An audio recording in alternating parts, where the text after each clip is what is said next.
Who is Andy DiMartino? So Andy DiMartino was the first real producer that we ever worked with. Okay. He produced the Cascades. You remember the song "Listen to the Rhythm of the Fall"? He produced a lot of songs way back with Liberty Records. Okay. Andy DiMartino, I can't remember how he found us, but he took us under his wing, took us to Nashville, up in his house, gave us lessons every day.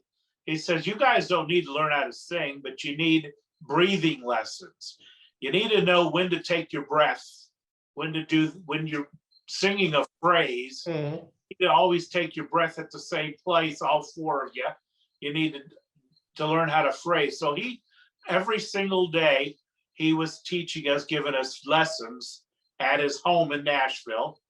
And then he would bring us into the recording studio and we were recording. So we did our first real recordings as far as professional in Nashville through Andy DiMartino. And he had a record company called Moonshine Records. Problem that we had was Andy DiMartino had a daughter who was dying of kidney disease.